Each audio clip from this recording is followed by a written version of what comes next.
Hey, everybody out there. Well, tonight I have a important announcement for all my viewers and followers. And that announcement is, listen up here. That important announcement is just this. I am not suicidal. Now, why did I just announce that?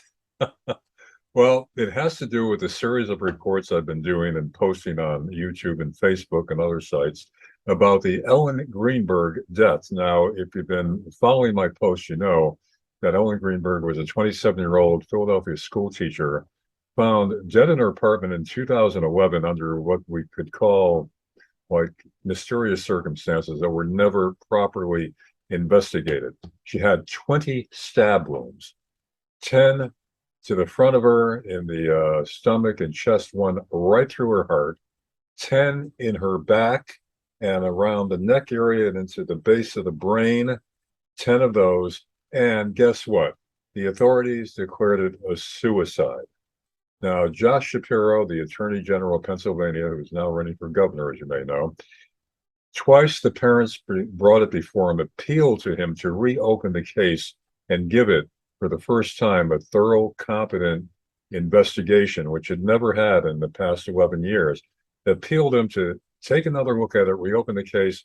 Twice he said the case will not be reopened, and twice he said it was a suicide. And parents have been running into the stone wall for the past 11 years in anguish about what really happened to her daughter. They think it was murder. Now, I'm not saying it was, but it certainly was not properly investigated. And a lot of experts say, the fact that it was declared suicide just doesn't make sense considering all the details of the case and the circumstances. Experts have said it's near physically impossible for her to reach back in her neck that way and stab herself. An expert says that at least one of those wounds was inflicted post-mortem, which meant after she died. So this is an important case.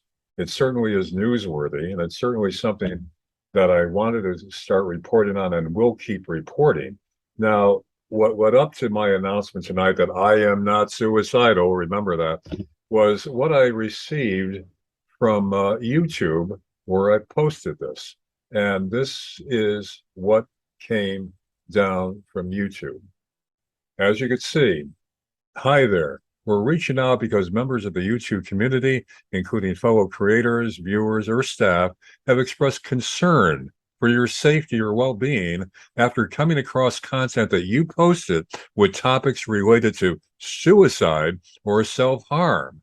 Now, what set this off? Well, they show the video that they listed there.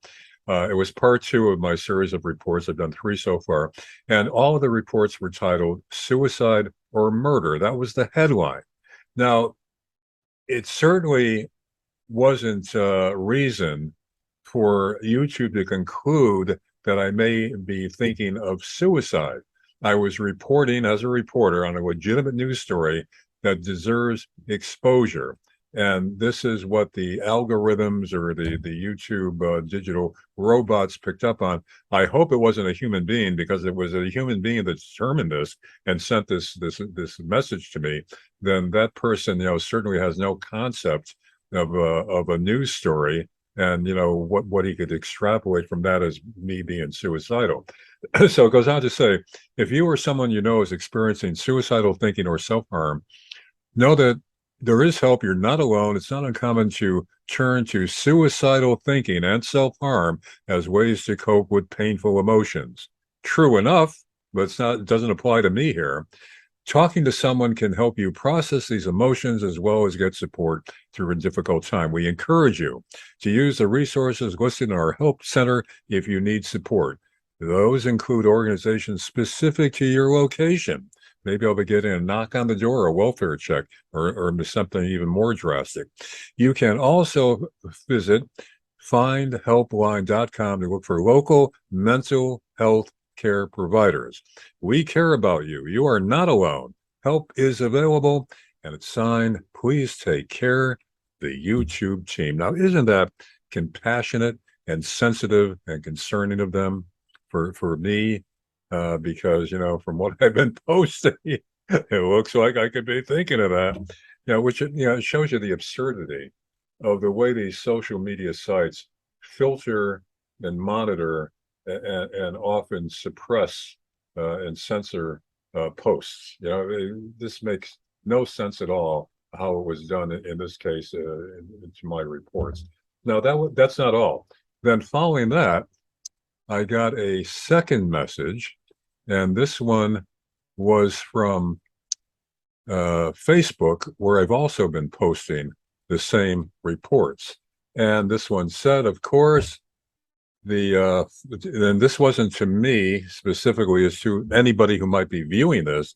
And it warns the following content may contain suicide or self-harm topics. And then it says, in effect, proceed with caution at your own risk. Now, right away, that would turn away some viewers that say, well, what's this all about? How to commit suicide? Which it isn't at all. It's just the opposite. In fact, if you read the report, you'll see that experts have said, it's very unlikely that Ellen Greenberg died by her own hand by suicide. And, it's not like I was. This gives the impression that maybe I'm describing ways to commit suicide and how to think perhaps that you should commit suicide. It gives a completely false impression of what's a legitimate news story. So right away, some viewers are going to be turned away by that. And there is also, I'll show you the further the close-up of that, the same warning. And that was this one right here. Talk to someone today. And they say they go on to list 988 suicide or crisis lifeline that you could call. It's free, confidential, hours available 24 hours. So therefore, if you're suicidal like Larry may be, then here's help free there. I mean, this just shows how to what ridiculous levels they're monitoring and their interpretation of what should be seen and heard on social media, what's verboten, what's to be allowed, and sometimes what's to be taken down. There's more and more of that going on today with social media, to the detriment of informing the public of important news stories. This is an important story that's getting some national coverage, by the way. Now it's been on Inside Edition. Nancy Grace has done something on Fox Nation on that. 2020 is thinking of doing something on it. Philadelphia Inquirer has done a lot of stories on it, so people in that part of the state know about it. But where I live in northeastern Pennsylvania, a few people have heard about it. So I'm trying to bring more public awareness to this very important story. But this kind of thing makes it difficult. but before I close, there's another thought that's drifted through my mind. Though, this is just a scenario that I'm having fun with. But, over the years, as an investigative reporter, I stepped on a lot of toes. I've exposed wrongdoing involving a lot of prominent, powerful people, and many of them are still around. Several went to jail after my reports, but, they're still around, or their cohorts are. So wouldn't this be a perfect way to set me up to be suicided?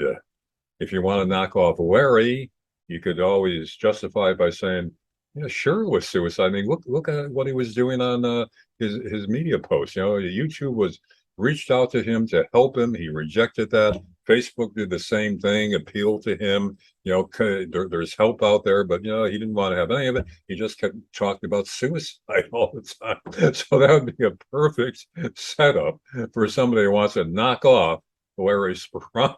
So if you hear of my sudden, untimely, unexpected death, I want you to know right now, I didn't do it.